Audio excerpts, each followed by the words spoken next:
Hey guys, this is Heavy Lead Enthusiast, and really hope you liked that intro monologue. Just anyone who's wondering, so I was shooting a Glock 19 and I equipped it with a new barrel. It's got a Wilson combat barrel.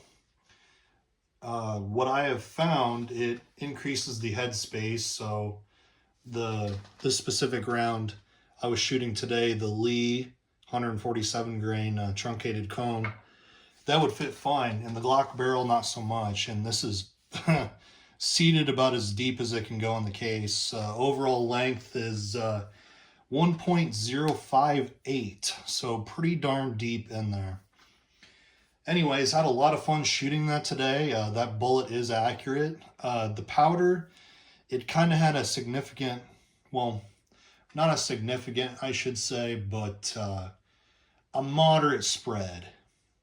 So usually like 40 to 50 feet per second, even when I pushed it up, so for example, I tested 3 loads. Here's my hottest one, and it's the only ones that were really flattening the primers. And you can see that's an ugly looking primer right there. If it will focus.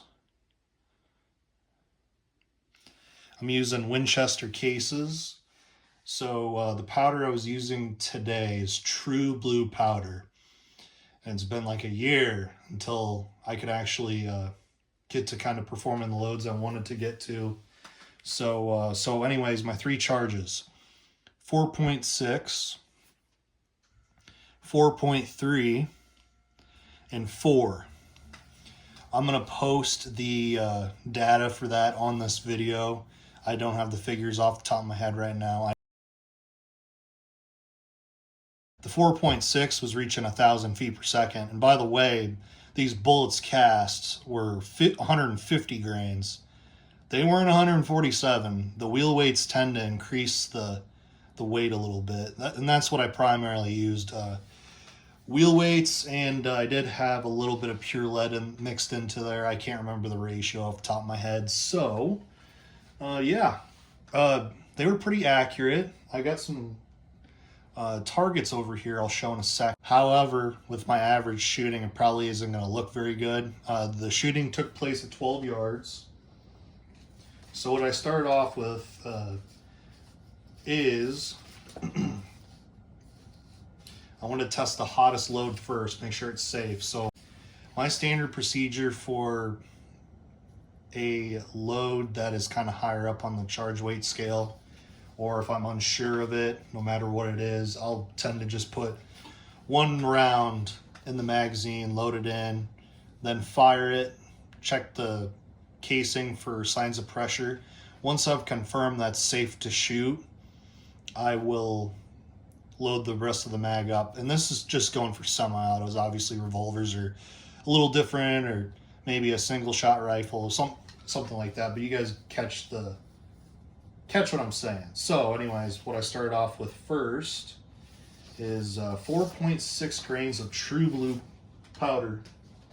And this powder is made by Ramshot, if anyone is wondering. So this is at 12 yards. Not really that good, but I was just warming up here. You'll see my groups improve as I go along. And you have to remember, don't get too mad at me, because that Glock, and it's spongy, horrible trigger, you know. I was even resting on a bag and everything. I was taking my time. I was just zoning in, focusing as hard as I could, and really focusing on my trigger squeeze. I wasn't just pulling the trigger back as fast as I could. I was trying to keep those sights aligned. So that's what I shot with the highest charge of 4.6 grains of True Blue. Now here's my second one at 12 yards.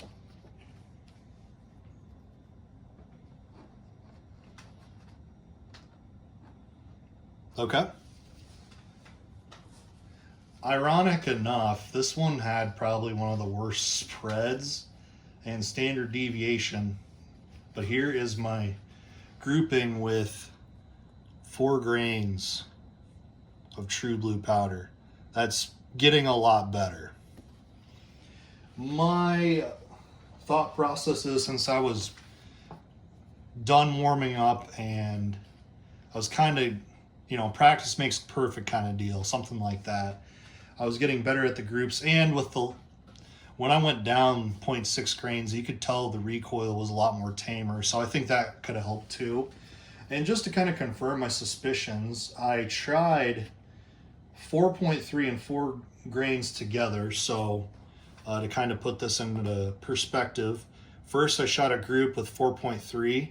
So these, and I shot 5 rounds each charge. So here they are right here. Then I tried the 4 grains. So I was aiming up for that one instead, this orange sticky. And I got that. So they're pretty identical. Nothing to write home about. So I casted these 9mm heavy hitter bullets. I did it in red, white. Oh, wait for it, wait for it. You guys could probably guess it. Blue. America.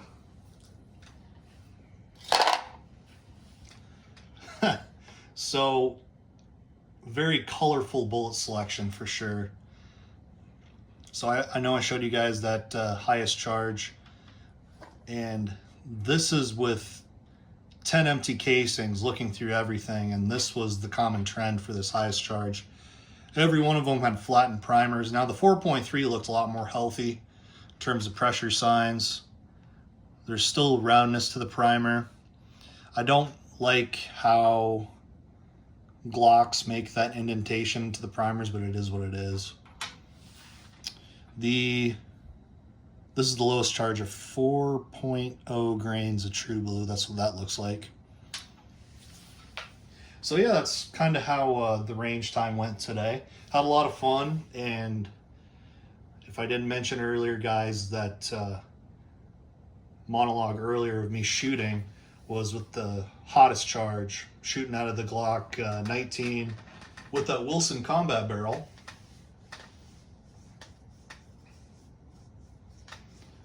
Oh, so another process I did, if you guys are wondering, well, I can't get this to chamber in my gun, yada, yada, yada. Well, I couldn't get this to fit in a Glock 19 stock barrel. That's sitting outside my gun right now. I have the Wilson Combat barrel in there. What I did was I tried shooting these at 0.358 diameter, because they actually casted, I think, up to 0.359, because this mold is a Lee 147 grain truncated cone mold. So I was very surprised how big those cast. I even contemplated shooting those in 38 special, but I don't think I'm going to do so now, since I have a wide variety of 38 lead bolts to shoot. But anywho, I sized them to 0.357, and I'm just using the simple Lee push-through sizing die. Now, to get these to actually pass the plunk test in my barrel, as well as I don't have it over here at the moment, but I have one of these for 9mm, but it's got all the common pistol cartridges. I just don't know where it's at the moment. So in order to get that to, fully seat in there to confirm that your cartridge is going to fit any SAMI spec chamber, the Lee factory crimp die is a must. You have to do it, because if you don't crimp it, it will not fit. And that's one thing I learned with 9mm and lead bullets. It can be really tricky. Matter of fact, even with the seating, even though I have 4 dies, I had to go back through, and some of them I had to reseat twice, because I think there was a spring back, because with this powder, I think it's lightly compressed, but it's not too bad. 4 grains, there's still a little air room. 4.3 and 4.6, there is no powder movement at all, and that's pretty typical with 9mm. But yeah, that's one thing I had to do, is I had to seat them twice. And another thing I had to do is make sure I had an adequate crimp, so then it would fit into the gun barrel. So next time, I still haven't got around to the powders I like. but I will make a video of that in the future. Another one I plan on doing is I have another 350 Legend video coming up, and I'm using an unconventional way to shoot some bullets. I'll give you a hint, they're spear bullets, and I have to size them down. So I hope that intrigues you guys. Well, anyways, hope you guys all have a good day. Like, share, and subscribe. God bless. Take care.